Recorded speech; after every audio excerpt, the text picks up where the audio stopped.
ce dispositif tout à fait exceptionnel et assez mal connu, le LMNP de l'immobilier zéro un peu. C'est parti. Voilà, je suis Xavier de la Barrière, je suis expert comptable chez Sobiz et Alexandre Naudet-Langlois travaille chez MyRoom. Il vous en reparlera à la fin de ce webinaire. Donc aujourd'hui, au programme, LMNP, c'est quoi exactement? On va vous l'expliquer. C'est pour qui? Vous allez le voir, ça concerne les particuliers. Quels sont les biens immobiliers concernés? Vous le verrez, on peut vraiment choisir des solutions originales. Pourquoi c'est intéressant financièrement et juridiquement? Pourquoi les gens qui ont beaucoup d'argent font du LMNP? Vous allez le découvrir. Quel budget pour monter un LMNP? Je vous le disais, à partir de 8 000 € de mise initiale par investisseur. Par où commencer? On va vraiment vous dérouler le tapis, le plan d'action pour faire votre opération d'LMNP. Vous le verrez, c'est assez simple quand on sait par où commencer. Et puis, quel régime d'imposition choisir? Je vous expliquerai cet aspect un peu technique, un peu fiscal, pour être sûr que vous ayez vraiment toutes les cartes en main pour vous lancer. Alors, Alex, Oui, je suis là. LMNP, ça veut dire quoi? Alors, LMNP, ça veut dire location meublée non professionnelle. C'est un statut juridique intéressant pour toute personne qui souhaite faire de l'investissement locatif en immobilier meublé. Donc, on a deux formes d'immobilier aujourd'hui. Comme on peut le voir, on a l'immobilier nu et l'immobilier meublé qui se caractérisent en fait par… Alors, ce que tu peux peut-être appuyer, Xavier, parce que j'ai pas la main sur le… Ah, ok. Voilà, Bloquer la merci. main. Voilà. Comme je l'expliquais, donc il existe deux formes d'investissement en immobilier locatif. Donc, d'un côté, l'immobilier nu, donc comme son nom l'indique, c'est l'immobilier vide. Donc, un propriétaire qui met en location un bien vide et que le locataire devra meubler. Donc, les revenus que l'on dégage sont des revenus fonciers, alors que dans le meublé, on est sur des revenus locatifs qui sont imposés dans la catégorie des bénéfices industriels commerciaux et qui permettent d'avoir une fiscalité neutre sur 20 ans. C'est-à-dire que d'un côté, en nu, on va retenir, grosso modo, que ça va générer quand même des impôts sur le revenu. D'un autre côté, les bénéfices industriels et commerciaux qui, eux, grâce au jeu des amortissements comptables, vont pouvoir permettre de neutraliser la fiscalité sur les loyers. Super. Voilà. Donc, dans l'immobilier meublé, comme on l'a vu, il y a deux statuts, le statut du loueur meublé professionnel et le loueur meublé non professionnel, qui se distinguent en fait par des conditions qui sont les suivantes. Pour être loueur meublé professionnel, il faut réaliser plus de 23 000 € TTC de recettes locatives annuelles, charges comprises, et que l'ensemble de ces recettes que l'on va dégager représente soit supérieur à l'ensemble des autres revenus du foyer fiscal. Donc, à partir de ce moment-là, on est loueur meublé professionnel. Mais ça ne veut pas dire pour autant que c'est son activité principale. Ensuite, loueur meublé non professionnel, c'est effectivement moins de 23 000 € de recettes locatives annuelles et que ça ne représente pas plus de 50% des revenus du foyer fiscal. Voilà, donc c'est la case LMNP, elle est assez facile à cocher. On vous a parlé du LMP, voilà, c'est des termes un peu techniques, mais enfin dans le jargon de l'investissement immobilier, c'est des termes qu'on rencontre souvent. LMP, pardon, on va simplifier, je vais simplifier, c'est fait pour les gens qui ont vraiment du capital, parce que pour générer au moins 23 000 € de revenus par an, il faut investir, on est déjà sur des tickets pas loin du million d'euros. Sur le LMNP, il est beaucoup plus accessible. C'est pour ça que le LMNP, vous allez le voir, il rencontre un très vif succès parce que il est accessible au petit patrimoine. Et c'est une façon évidemment de se constituer un patrimoine. Alors, LMNP, c'est quoi? On vous le disait. Alors, c'est pas une structure juridique en tant que telle d'un point de vue juridique, c'est-à-dire c'est pas comme une SARL, une URL, ce n'est pas une activité, vous allez le voir, reconnue par l'INSEE, ce n'est pas une niche fiscale, c'est un espèce de véhicule d'investissement mal identifié. C'est en fait un régime fiscal qui est prévu pour une activité commerciale appliquée à l'immobilier. Donc, c'est l'adaptation d'un régime fiscal qui est le même que celui du commerçant qui est en bas de chez vous, qui vous vend des tomates et des carottes, il est commerçant, et ben c'est ce régime fiscal qui, appliqué à l'immobilier, permet de bénéficier des avantages de ce régime fiscal appliqué, vous allez voir, à l'immobilier, on va tout vous expliquer. Donc LMNP, je vous le dis, c'est les gens ont du mal à le comprendre, mais ce n'est pas une structure juridique. Vous ne pouvez pas créer une société LMNP. Et si vous allez voir le greffe du tribunal en disant « je suis LMNP », ils ne comprendront pas. Voilà. Donc LMNP, c'est une opportunité fiscale utilisée pour un investissement immobilier. Pourquoi choisir le LMNP? Eh bien, le LMNP, ça permet, disons-le clairement, de transformer vos impôts, les impôts que vous payez, le chèque que vous faites aux impôts tous les ans, eh bien, de le transformer en pierre. Ça veut dire quoi? Ça veut dire qu'au lieu de faire ce chèque et de l'envoyer aux impôts, évidemment de ne plus jamais revoir cet argent, vous allez l'utiliser pour payer votre banquier, pour rembourser votre emprunt bancaire et donc pour devenir propriétaire du bien immobilier dans lequel vous avez investi. C'est dans ce sens qu'on dit qu'on transforme ces impôts en pierre. Ça veut dire qu'au lieu de payer les impôts et de les voir partir, eh bien on y a les mêmes décaissements, mais en général, ça va au remboursement de la banque. Et puis surtout, ce qui est vraiment très intéressant, c'est que ça permet d'avoir des loyers donc qui sont, vous allez le voir, non fiscalisés, c'est-à-dire pas d'impôt sur le revenu et pas de prélèvements sociaux. Les prélèvements sociaux, aujourd'hui, c'est 17,8% ou 17,2% sur les revenus fonciers. Avec le LMNP, c'est magique, il n'y a pas d'impôt sur le revenu, ou très peu, et il n'y a pas de prélèvements sociaux, ou très peu.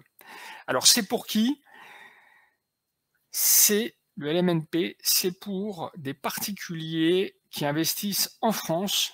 Donc évidemment, il faut que le bien immobilier dans lequel vous allez investir se trouve en France, mais vous pouvez être résident français, vous pouvez être investisseur résident à l'étranger et investir en France. Vous pouvez être français, investir en France en résident à l'étranger. Vous pouvez être aussi résident étranger qui investit en France. Il pourra rentrer dans la case du LMNP.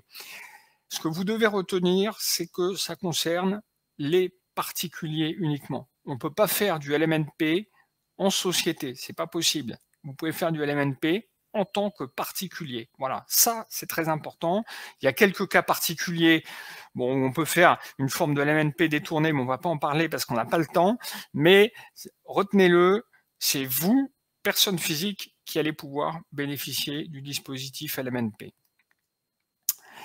LMNP, voilà. Ce que vous devez aussi savoir, c'est que plus vous êtes fiscalisé, plus vous payez d'impôts sur le revenu, plus le LMNP va être intéressant pour vous, encore une fois, parce que ça vous permettra de ne pas payer d'impôts sur ces loyers que vous allez encaisser. Même si vous n'avez pas de dette bancaire, alors dans ces conditions, vous garderez véritablement les loyers, eh bien, vous allez le voir, ces loyers, ils ne seront pas fiscalisés. Donc, c'est assez exceptionnel, c'est très intéressant fiscalement. Pas ce qu'on appelle à l'entrée, c'est-à-dire il n'y a pas d'incitation fiscale à investir dans l'immobilier LMNP, mais dans la gestion, dans l'exploitation du bien immobilier, puisque le bien immobilier n'est pas fiscalisé, c'est très intéressant.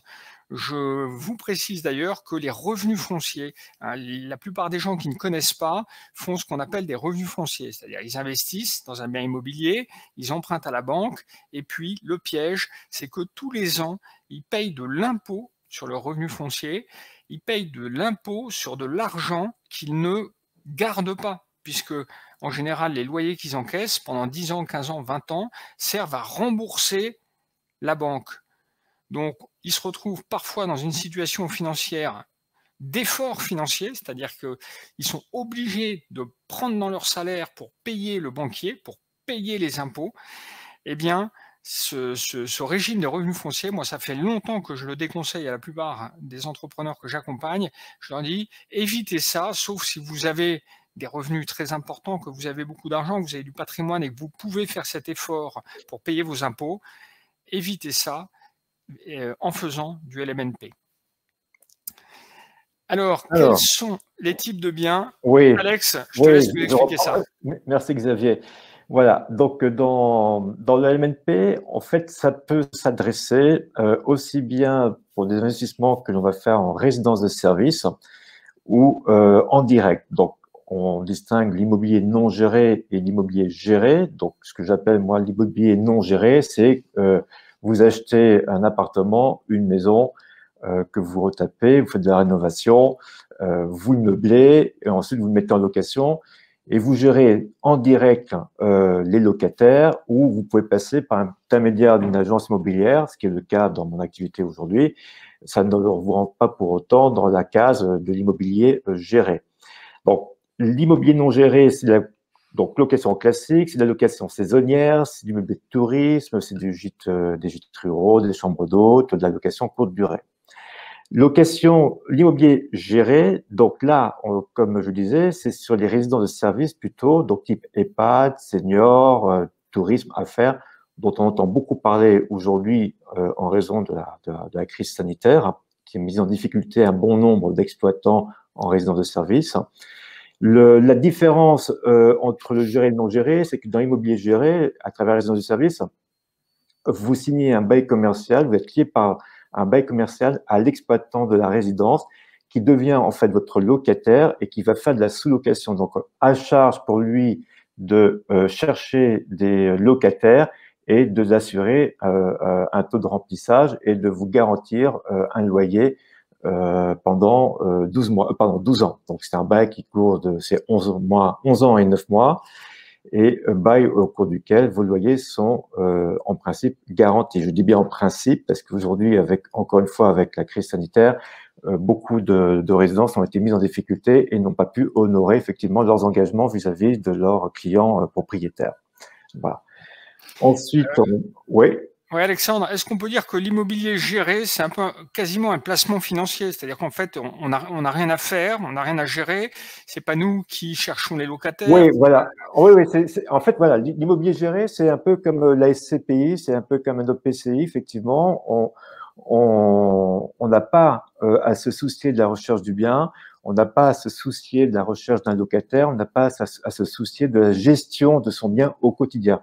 En fait, on n'encaisse que des loyers. Voilà.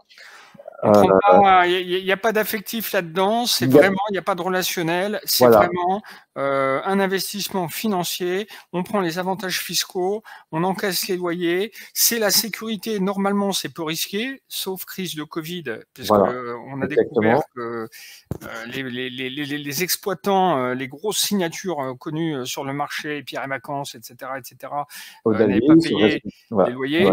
Et donc l'immobilier non géré, ça veut dire que c'est moi qui choisis mon bien immobilier, c'est moi qui vais choisir le locataire, c'est moi qui vais aller mettre la lampe ou remplacer la machine si elle pète, c'est ça? Exactement, tout à fait. Voilà. La différence réside dans tout ce que tu viens d'expliquer. C'est vraiment, voilà, c'est encore une fois, le gérer, c'est je m'occupe de rien. Voilà, j'encaisse uniquement les loyers. Super, voilà. Très clair. Alors, comment ça marche? Je vais vous l'expliquer. Donc, vous le voyez, la location nue, c'est la location nue. Il n'y a rien dedans. Vous louez, vous le savez, vous achetez un bien, vous le mettez en location et puis le locataire achète le mobilier. Location meublée, vous devez fournir un ensemble de biens et de services. Donc, les biens, c'est de quoi vivre, c'est ça, Alexandre? Exactement. Donc, en fait, dans le meublé, il existe une liste d'équipements qui sont au nombre de 11 obligatoires à fournir dans une location, que ce soit une colocation touristique ou une location à usage de résidence principale pour le locataire. L'exemple là sur la photo est en fait une colocation en fait que je gère pour étudiants et comme vous pouvez le voir, voilà, on a une cuisine qui est toute équipée, une chambre équipée en fait de tout le mobilier nécessaire pour pouvoir accueillir des locataires étudiants. Et quand je dis nécessaire aussi, c'est tout le confort pour pouvoir permettre à l'étudiant de pouvoir continuer, je dirais, étudier en toute quiétude le soir quand il rentre de fac ou d'école voilà, on installe des bureaux, des vrais chaises de travail. Ils ont des armoires, ils ont des lits doubles, ils ont des salles de bain parfois privatives, et puis c'est des communs, comme la cuisine que l'on peut voir, qui sont tout équipés. Voilà. Bon, c'est forcément plus amusant, plus excitant d'investir dans l'immobilier meublé, mais je le dis parce que moi, il m'est arrivé, il n'y a pas très longtemps en effet, d'être locataire d'un LMNP, et je dois dire qu'un dimanche soir, il y avait le ballon d'eau chaude qui marchait plus, j'ai appelé le propriétaire, il arrivait avec sa trousse et tout son matériel. Et j'ai échangé avec lui en lui disant, dites donc, c'est quand même un drôle de métier. Vous êtes plutôt investisseur ou plutôt technicien? Et il m'a dit, j'ai les deux casquettes. C'est moi qui fais tout. Et lui, il avait fait le choix de gérer vraiment à 100% ses biens immobiliers dans Paris. Donc, il me disait, je me souviens très bien, et c'est vrai, hein, on était dimanche soir à 20h, et il me dit, après vous, j'ai un autre appartement dans lequel je dois aller, dans le 17e, etc. C'est tout, voilà, toute la différence avec la location gérée. Voilà, il faut être flexible et savoir pouvoir se déplacer ou intervenir quand il y a une urgence. Et personnellement, ça m'est arrivé moi à travers donc My Room. Un dimanche soir, c'était un étudiant qui était sorti de chez lui, il était tout seul dans son appartement, enfin dans la colocation, c'était en plein confinement. Il est sorti fumer une cigarette à l'extérieur et il a claqué la porte derrière lui. Il avait son téléphone en main et sa cigarette. Voilà. Bon. Il m'a appelé et voilà, je me suis déplacé pour lui ouvrir la porte. Voilà. Donc, on l'a compris, il y a quand même du plaisir et voilà. un peu de contrainte. Exactement. Côté mobilier. Alors, voilà, comment ça marche? C'est la fiscalité, je vous le disais, elle est gommée grâce au système de l'amortissement du bien immobilier.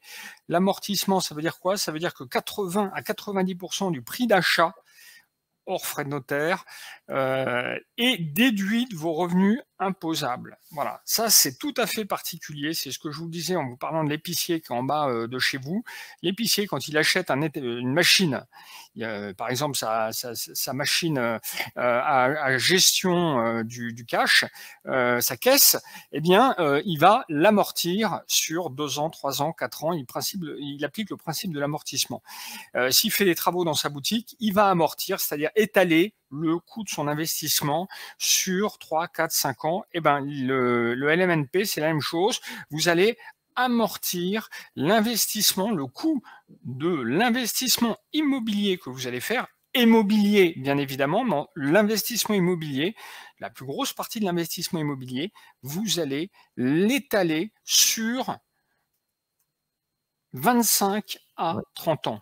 Alors, je vous précise que lorsque l'investissement se fait à Paris, la valeur de la partie à étaler, à immobiliser, à amortir est limitée à 60-70%. Pourquoi? Parce que, en fait, la partie que vous n'amortissez pas, c'est la valeur du terrain. Le fisc considère que le terrain, c'est quelque chose qui ne s'amortit pas, alors que les constructions s'amortissent. Bon, tout ça, c'est un peu théorique, mais enfin, c'est la règle fiscale. Donc, le terrain à Paris, il vaut en général beaucoup plus qu'en province. Donc, si vous faites du LMNP à Paris, que vous achetez par exemple un bien 200 000 euros, eh ben, vous pourrez amortir 60 à 70% de ce bien, c'est-à-dire entre 120 et 140 000 euros. C'est quand même déjà pas mal. Et le reste ne sera pas amorti. Si vous êtes en province, ce sera 80 à 90% du bien étalé sur 25 à 30 ans. 25 à 30 ans. En général, ça permet de couvrir, d'absorber le revenu foncier généré. Si vous faites un rapide calcul, s'il y a des matheux parmi vous, 25 ans, eh bien, ça représente 4%, c'est-à-dire que si vous avez des loyers qui représentent 4% du montant de l'investissement, eh bien, vous couvrirez la totalité de vos loyers et vous ne paierez donc pas du tout d'impôt. Si vous avez 4%, mais vous verrez que vous aurez probablement un peu plus, mais vous aurez aussi un peu plus de charges. Voilà. Alors, on va faire un exemple, étude de cas, je passe le micro à Alexandre. On a choisi alors un projet un peu ambitieux, 400 000 euros, c'est bon, c'est la fourchette haute, mais c'est pour… Voilà, ça donne une idée. Voilà, on prend bon, peu importe que ce soit une personne seule ou un couple, voilà. Donc, c'est pour vraiment comprendre la distinction entre de la location nue et de la location meublée et de voir quel est, au final, l'économie, le gain, l'économie d'impôt ou le gain que l'on peut réaliser location meublée versus location nue. Donc là, on a pris un exemple tout bête. Voilà, on imagine que le coût global du projet, frais d'agence inclus, frais de notaire, travaux, etc., on est sur 400 000 euros. J'emprunte, je fais un crédit de 300 000, donc j'ai un apport de 100 000 euros. J'emprunte sur 20 ans, un taux à 1,20. Alors, taux ADI, c'est l'assurance décès invalidité, donc 0,36% sur une tête. On va dire que je suis seul à emprunter. Et ma tranche d'imposition, elle est de 30%, plus les prélèvements sociaux à 17,2%. Ce qui donne ici un compte de résultat. Alors, à gauche, vous avez donc toute la partie recettes et les charges. Au milieu, donc un exemple type, si je fais de la location vide, et à côté, si je fais de la location meublée. Au niveau des recettes location vide, je les ai évaluées à peu près à 20 000 euros. En location meublée, il faut savoir qu'on peut louer entre 10 et 30, on va dire 15 et 20%, voilà, en moyenne, 15 à 20% de plus qu'en location vide. Ensuite, vous avez toute une série donc de postes avec des charges comme l'eau, le gaz, l'électricité, les frais de gestion, taxes foncières, etc. En meublé, quand on parle de recettes, ce sont les recettes, ce sont les loyers principaux plus les charges. Comme on est dans une comptabilité BIC, on inclut les deux. Alors qu'en location nue, ce sont les recettes qui sont, les recettes nettes. Voilà. On a vous avez donc les charges de copropriété, les intérêts d'emprunt, donc à 3122, c'est ce que je paye en intérêt, donc plus c'est le remboursement de mon prêt, donc les intérêts qui se déduisent. Je déduis, bien sûr, les frais d'expert comptable. Alors, on a mis expert comptable 600 euros avant réduction d'impôt parce qu'en fait, pour répondre à une question des auditeurs, c'est que quelque part, c'est un peu aussi une niche fiscale parce que les frais de comptabilité sont déductibles de votre impôt à payer sur le revenu à hauteur des 2/3 de ce que vous payez, donc sur le plafond de 900 euros. Donc, si on est à 600 euros, j'ai 400 euros qui viennent s'inscrire en réduction d'impôt et 200 euros que je peux inscrire en charge dans mon bilan. Ensuite, vous avez les charges mutuelles, donc amortissement, donc c'est ce qu'expliquait Xavier. Donc, on peut amortir son bien, comme on peut amortir les travaux, comme on peut amortir le mobilier. Donc là, j'ai à peu près sur 20 ans, je sais que je vais amortir à peu près 18 000 euros tous les ans. Donc, ce sont des charges qui se déduisent fiscalement de vos loyers, qui ne sont pas décaissées, mais qui se déduisent fiscalement de vos loyers. Et on peut voir, quand on regarde les résultats comptables, eh bien, si je suis en location vide, je fais un bénéfice, on va dire, je dégage un revenu positif de 12 274 euros, et ce qui fait un impôt à payer qui est de 5 793, c'est-à-dire ma tranche marginale d'imposition de 30% plus les prélèvements sociaux. À côté, en meublé, je prends mon bénéfice qui est de 12 000 et quelques, duquel je vais déduire mes amortissements, donc j'ai un résultat comptable qui est négatif. Voilà. Ouais. On peut préciser que là, dans l'exemple, c'est exactement supposé le même bien, sauf que dans un cas, tu as refacturé, donc on a dit une partie de tes frais, notamment l'électricité, tout ça, Internet, le ménage, tu refactures. Je refacture, exactement. Donc on est vraiment sur le même bien, sur la même configuration, avec à peu près les mêmes coûts, mais d'un côté, on paye 5 793 euros, et de l'autre, on paye rien du tout. Rien du tout. Donc, mieux encore, on a un déficit fiscal qu'on va reporter, non pas sur les autres revenus, ça c'est important, il ne sera pas reporté sur les autres revenus si vous avez des salaires, etc., mais il sera reporté les années suivantes sur vos autres revenus LMNP des années suivantes. Donc, ce qu'on appelle un report en avant des déficits. Donc, on voit très bien que l'avantage fiscal, il est quand même conséquent dans cet exemple qui est quand même un investissement important, mais il y a une différence, il y a à peu près, ça gomme 6 000 euros d'impôts pour à peu près 20 000 euros de revenus. Voilà. Exactement, tout à fait.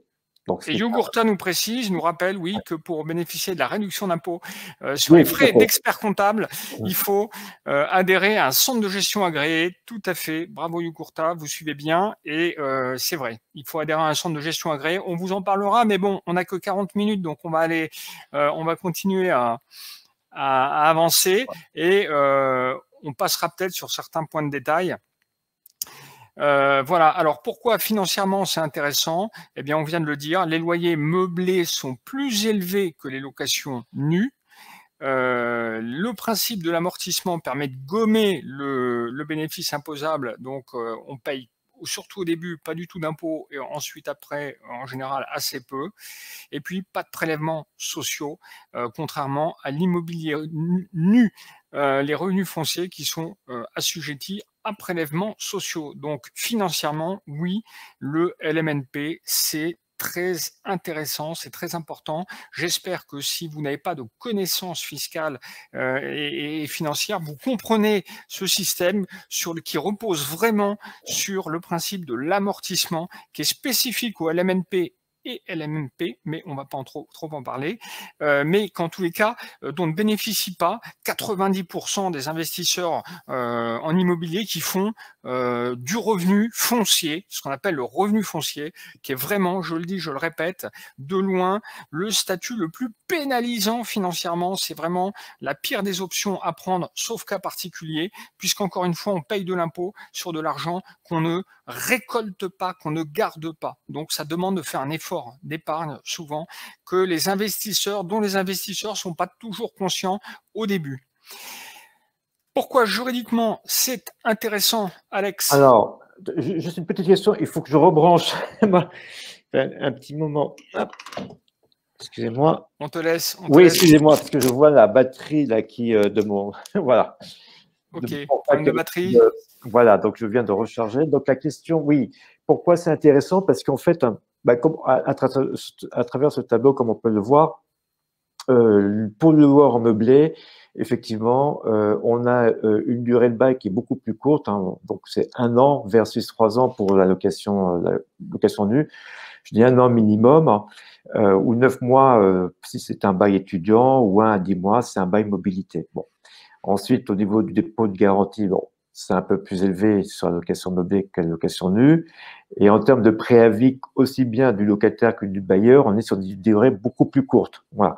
Donc, un locataire qui souhaite partir a un préavis d'1 mois, un préavis de départ d'1 mois versus 3 mois pour l'immobilier nu. Voilà. Donc, ce sont des avantages qui sont pas négligeables et qui peuvent effectivement, si vous louez en meublé un bien que vous souhaitez récupérer pour y habiter, ou le donner à un enfant, ou le revendre, voilà, ce sera beaucoup plus facile.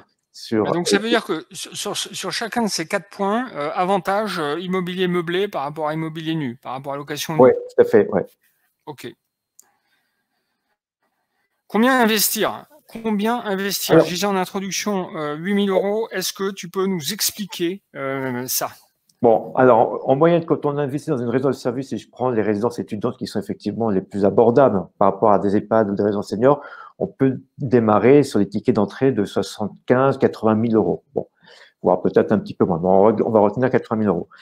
Quand on est sur l'investissement direct, j'ai pris un exemple, bon, 250 000 en région parisienne, ça peut être plus, mais bon, très souvent, voilà, quand on démarre une activité, moi, je rencontre beaucoup d'investisseurs qui sont à peu près sur ces niveaux de budget. 8 000 €, pourquoi? Alors, si je reprends l'exemple de la résidence étudiante, effectivement, aujourd'hui, faire un investissement cash, c'est pas du tout recommandé compte tenu des taux d'emprunt qui sont très, très faibles. Donc, autant emprunter pour bénéficier d'un effet de levier fiscal beaucoup plus intéressant. Les banques demandent quand même un minimum. Donc, le standard, c'est 10%. Idéalement, c'est 20% d'apport personnel. Voilà. Donc, c'est pour ça qu'on peut effectivement dire qu'on peut emprunter à partir de 8 000 € d'apport minimum. Voilà, 8 000 € dans le cadre de l'investissement dans une résidence étudiante en région, dans une région qui est pas forcément, où le prix de l'immobilier va pas être forcément élevé. Il y a la moyenne en France, c'est à peu près 3 000 € du mètre carré, 2 500 €, 3 000 €. À À peu Paris, on près. est à plus de 10 000. Voilà, à Paris, on est à plus de 10 000. Les prix ont tendance un petit peu à baisser, mais pas énormément. Mais on a, voilà, sur ces 5 dernières années, on a le prix de l'immobilier a fortement augmenté à Paris. Ouais. Et en région, on peut trouver à 1 500 Alors, dans des villes comme alors, Saint-Étienne, etc. voilà, dans des villes comme Saint-Étienne ou comme Pau, par exemple, ou voire Amiens, où on peut trouver des zones à 1 500 € du prix au mètre carré. Et qui sont souvent les zones dans lesquelles la rentabilité est la plus élevée parce que le ticket d'entrée est très faible, très faible. alors que les loyers eux-mêmes sont par rapport au ticket d'entrée souvent élevés. Hein. On va faire simple pour ceux qui connaissent pas bien tout cet univers. Paris, ticket d'entrée très élevé, rentabilité très très faible, très faible. Hein. À Paris, on a des rentabilités qui sont de 2-3%. Et dans des villes de province qui sont des villes sur lesquelles justement, qui sont des villes un peu difficiles, sur lesquelles les prix sont très bas, eh bien, il y a des rentabilités qui sont très élevées parce que la rentabilité, elle se calcule comme le loyer par rapport au ticket d'investissement. Et donc, on arrive à avoir des rentabilités. Certains parlent de 8, 9, 10%. Bon, franchement, je les ai pas vus. Oui, sur par exemple, la location de parking, on peut atteindre des 8, 9, 10%. Mais sur des chambres résidences étudiantes, on peut, je crois, tu me disais, Alexandre, parfois trouver du 6-7% s'il y a des travaux à faire, s'il y a une bonne rentabilité, enfin, 6-7%. Je te reprends, hein. C'est pas résidence étudiante dans le sens de la location gérée, hein. D'accord. Ouais, plutôt colocation pour étudiants, où là, on peut atteindre des taux de rémunération, enfin de rendement, qui sont autour de 6-7% brut. Donc, moi, je parle toujours enfin, en brut dans ce cadre-là, ce qui ramène à peu près, si je prends l'exemple enfin, chez nous, dans notre structure, quand on gère un projet de A à Z, on est sur des rentabilités en province qui peuvent être comprises entre 4,5 et 5% net de frais de gestion, c'est-à-dire juste avant impôt. Voilà. Et quand je dis avant impôt, comme vous l'avez compris, on pourra revenir à un autre moment plus en détail sur cette partie-là, mais grâce à la fiscalité du loueur en meublé, on neutralise les loyers on neutralise pardon la fiscalité sur les loyers, ce qui fait que la rentabilité qu'on peut estimer, elle est quasiment net. Tout à fait. Alors je corrige en effet, puisque Xavier me dit que du LMNP, du parking en LMNP, c'est un peu difficile, puisque évidemment les parkings ils sont nus. Oui, excusez-moi, mais ça veut dire que même en locaux nus, c'est vrai que les parkings parfois affichent des fortes rentabilités. C'était ce que je voulais dire, mais je corrige en effet, pas de parking en LMNP. Allez, on continue. Donc, vous l'avez compris, on peut investir à partir de 8 000 € à partir du moment où votre banque vous soutient, votre banque vous accompagne dans votre opération d'investissement. Vous pouvez commencer avec vraiment un ticket très faible et puis évidemment répéter autant de fois que vous le voulez l'opération d'investissement dans le LMNP. Il n'y a pas de limite au nombre de biens immobiliers LMNP, ni même en termes de chiffre d'affaires. Non, Non, il n'y a aucune limite, hein. Aucune limite en nombre donc de biens loués et de chiffre d'affaires réalisé. Les obligations du LMNP, quand on est LMNP, on a des obligations. La première, c'est de se déclarer, faire une déclaration d'existence, formulaire P0, personne physique, 0. Bon, c'est un peu technique. Le deuxième, c'est de tenir une comptabilité, une petite comptabilité, livre des recettes et des dépenses, et un bilan et un compte de résultat, et envoyer une IAS fiscale. Heureusement pour ça, les experts comptables sont là. Nous, on le fait chez Sobeys, on n'est pas les seuls acteurs, mais c'est vrai qu'on a une bonne expérience là-dedans. Voilà, prenez un expert comptable, mais ce n'est pas obligatoire. Vous pouvez tenter seul si vous connaissez bien la comptabilité. Et également envoyer les déclarations fiscales aux impôts une fois par an. Mais si vous n'y connaissez rien, appelez-nous. On vous fera une proposition intéressante. Vous l'avez vu en plus de ça. Il y a un système de réduction d'impôts qui fera que les 2/3 des honoraires de votre expert comptable pourront, si vous avez un centre de gestion agréé, pourront vous être remboursés sous forme de réduction d'impôts. Et puis, facultatif, on vient d'en parler. Vous devrez adhérer à un centre de gestion agréé si vous voulez bénéficier de cet avantage fiscal qui va d'ailleurs bientôt disparaître. On peut le dire, dans 3 ans, ça n'existera plus. Alors, pour revenir sur le CGA, effectivement, c'est réduction d'impôt, mais c'est aussi si je suis bénéficiaire en tant que loueur en meublé, donc je dégage un résultat positif. Si je n'adhère pas à un CGA, mon bénéfice est majoré de 25% pour le calcul de l'impôt. Voilà. D'accord, donc en adhérant à un centre de gestion agréé, j'ai un super avantage fiscal, j'ai un complément d'avantage fiscal en plus de la réduction d'impôt pour frais de comptabilité. Vous avez en effet, vous évitez une majoration de votre base imposable en termes de location meublée de 25%. Exactement. Alors, par où on commence? Eh bien, Alexandre, tu le disais tout à l'heure, on peut investir seul ou accompagné. En fait, il faut répondre. Il faut que vous soyez au clair sur ces 2 questions. Est-ce que je veux investir seul ou accompagné? Vous pouvez faire le choix d'investir tout seul. Vous pouvez faire le choix de passer par des acteurs spécialisés là-dedans pour trouver votre bien à l'MNP. Et puis derrière, est-ce que je veux gérer seul ou accompagné? Là aussi, vous pouvez décider de gérer vous-même seul. On en a parlé tout à l'heure. Si dimanche soir, vous n'avez rien à faire. Et ou accompagné en passant par une agence qui va faire l'interface entre le locataire et vous, ou qui va même être le locataire dans le cadre des systèmes dont on a évoqué, type Pierre et Vacances tout à l'heure. D'accord? Donc ça, c'est un choix que vous devez faire. On n'a pas de conseil à vous donner là-dessus, c'est un choix.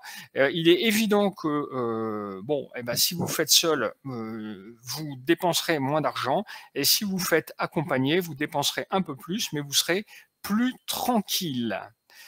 Donc, quand vous faites seul la partie gestion, la mise en location et la relation locataire, c'est vous qui faites. Et quand vous faites accompagner, on l'a dit, vous avez un système de bail qui fait que normalement, vous n'avez pas de lien direct avec le locataire, donc vous êtes un peu plus tranquille.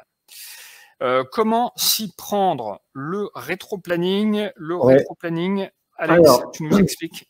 Un exemple type. Bon, déjà, quand on a un projet, c'est bien définir son budget, bien évidemment. C'est quel budget je souhaite allouer à mon projet et dans lequel, dans le budget, il faut comprendre dedans le coût d'achat du bien, majorer des frais de transaction si vous passez par une agence immobilière, majorer des frais de notaire, des travaux et du mobilier. Voilà. Donc ça constitue votre coût global. Donc, par exemple, l'exemple qu'on a vu précédemment, voilà, 400 000 euros, c'est 4 coûts d'acquisition, frais de notaire, transactions et travaux immobiliers.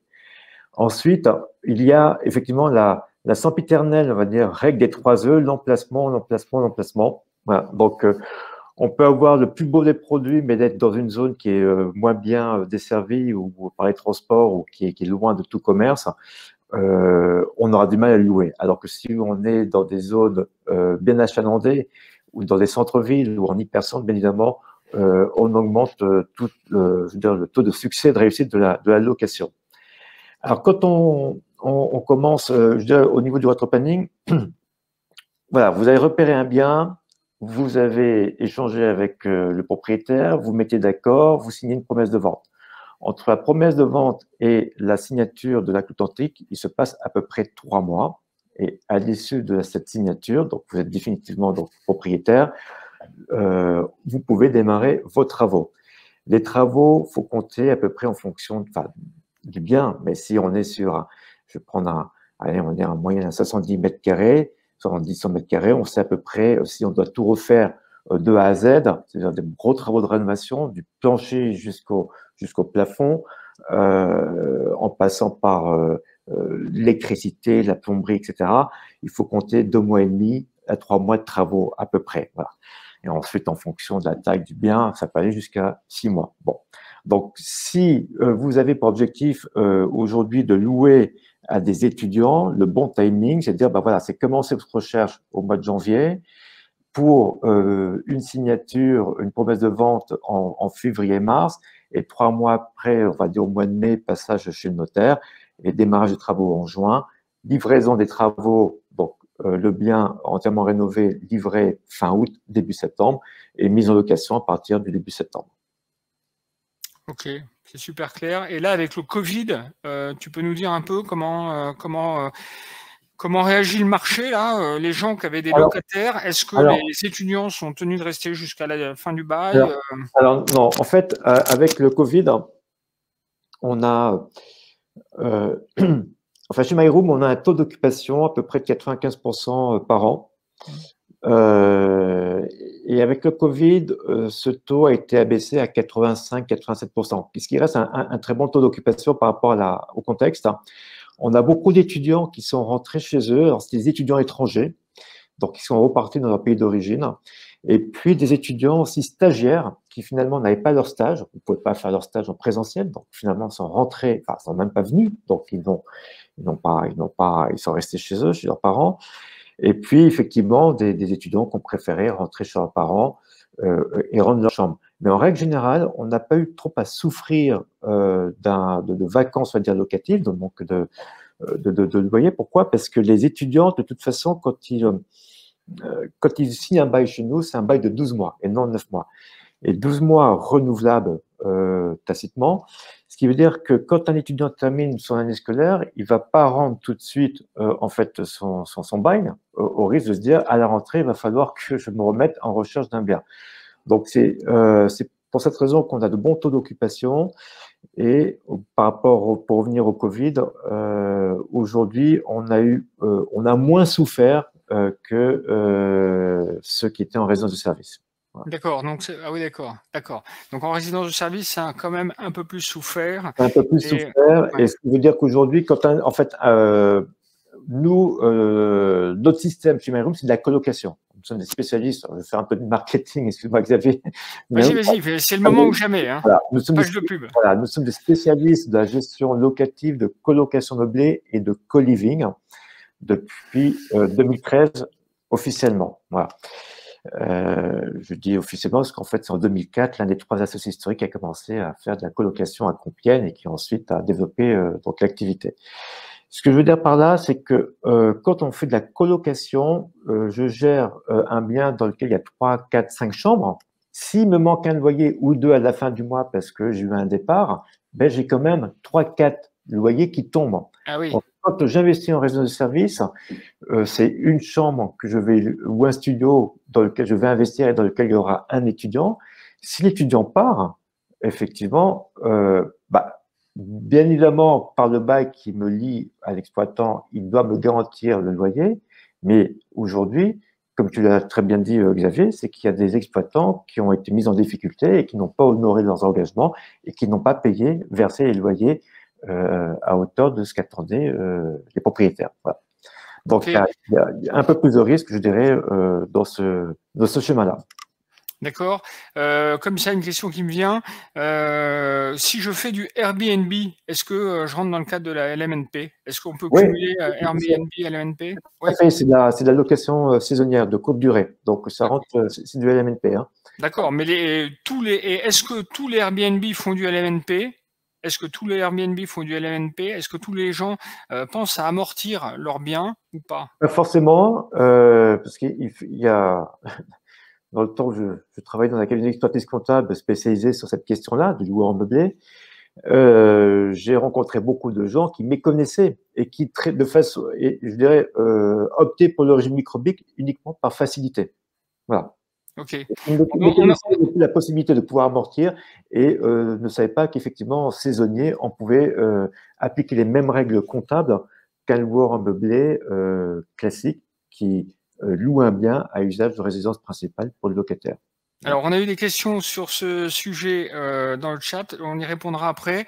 On termine avec, je vais vous parler du LMNP dans domicile du dirigeant. C'est possible d'en faire chez vous du LMNP, dans votre appartement ou dans votre maison. Avant ça, on parle d'un aspect un peu technique, le choix d'imposition, du régime d'imposition. Si vous décidez de tout gérer vous-même, sans expert comptable et en direct, il faut passer par là. Alors sachez que, je vous le disais au tout début, le LMNP, c'est un régime fiscal, c'est ce qu'on appelle le régime BIC, des bénéfices industriels et commerciaux. Et dans ce régime BIC, vous allez avoir différentes options. Le premier, c'est le régime du micro-BIC si vos recettes ne dépassent pas 72 600 €. Je pense que ce ne sera pas le cas, c'est-à-dire que le jour où vous serez à ce niveau-là, c'est que vraiment vous ne ferez quasiment que ça. Donc, si vous optez pour le micro-BIC, vous aurez un abattement sur vos recettes de 50%. Ce n'est pas forcément la meilleure solution, c'est ce qu'il y a de plus simple parce qu'il n'y a pas besoin de faire de comptabilité, mais ce n'est pas la meilleure solution parce que dans ce système-là, ça veut dire qu'on ne prend pas en compte votre amortissement réel. C'est-à-dire que vous avez une base imposable qui est de 50% de vos revenus et donc vous êtes fiscalisé. Donc il faut éviter, moi je vous le dis, éviter le micro-BIC, sauf si vous avez envie de payer des impôts. Sachez que si vous êtes dans le secteur para-hôtelier, cette limite des 72 600 €, elle passe à 176 200 € et que l'abattement est plus important, 71%, pardon, le plafond est de 176 200 €. Donc, si vous faites du para-hôtelier, vous avez un abattement qui peut être de 71% au lieu de 50%, mais vous, malgré tout, vous continuerez à payer des impôts sur 29% de vos recettes. Donc, la bonne solution, c'est le régime du le régime du réel BIC, réel. Pour ça, vous ne devez pas dépasser 176 200 €. Voilà, enfin si vous pouvez le dépasser, je ne sais pas pourquoi il est marqué que vous ne devez pas dépasser, vous pouvez opter au régime réel BIC, quel que soit le volume, et ça vous permettra de déduire la totalité de vos charges. Donc, si vos charges dépassent les 50% du micro-BIC, eh bien, ce qui sera dans la plupart des cas, vous pourrez les déduire en totalité, donc payer moins d'impôts, voire être entre déficit. Voilà, c'était un peu technique, mais c'était important quand même pour ceux qui veulent se lancer là-dedans de comprendre ça. Moi, ce que je vous recommande, je vends un peu ma science, mais c'est quand même de prendre un expert comptable au moins pour les 2 ou 3 premières années pour lancer votre activité. Puis une fois que vous êtes en mode run, après vous pourrez probablement vous en passer, mais il y a quand même des options activées au début et il ne faut pas trop se tromper, ou au moins pour la création, faites-vous conseiller. Je dirais même, si je peux me permettre, c'est conseillé d'être accompagné d'un expert comptable. Et ensuite, je dirais même, ça peut être pendant 10, 15, 20 ans. De toute façon, c'est tellement, à moins d'être très à l'aise avec les chiffres, mais c'est quand même, voilà, quand il faut remplir une liasse fiscale, il faut, seul vue de bonheur, comme on dit. Un peu technique. Ouais, c'est quand même très technique. Non, puis surtout, c'est que vous avez une comptabilité qui va vous coûter, je dirais, au grand maximum 200 € et encore, ça va venir se déduire dans vos charges qui font, de fonctionnement au titre de votre activité de loueur en meublé. Donc, voilà. Donc, n'hésitez pas à utiliser les services de Sobiz, notamment. Merci, Alex. Il faut être accompagné, vraiment. Et surtout au début. Allez, on termine avec parce que l'heure tourne et on a déjà dépassé les 40 minutes. LMNP chez soi, oui, c'est possible. Faire du LMNP chez soi, résidence principale. Dans votre résidence principale, vous avez une chambre chez vous, vous la louez à un étudiant. Eh bien, sachez que vous pouvez amortir la partie du prix d'acquisition de votre bien immobilier chez vous. Alors évidemment, il faut calculer la surface de la chambre étudiante par rapport à la surface de votre appartement et vous pouvez faire du LMNP là-dessus. Mieux encore, c'est que c'est de LMNP simplifié et exonéré d'impôts en totalité si vous ne dépassez pas certaines limites. Vous le voyez, exonération totale d'impôts sur le revenu si le loyer hors charge par mètre carré ne dépasse pas 190 € en Île-de-France, 140 € dans les autres régions. Donc pour une chambre de 10 mètres carrés en Île-de-France, vous pouvez facturer jusqu'à 158 € par mois. Si vous ne dépassez pas cette limite, eh bien, ce loyer sera exonéré d'impôts en totalité. Donc, faire du LMNP chez vous, peu de gens le savent, mais c'est possible. Voilà. On a terminé, on a vraiment presque tenu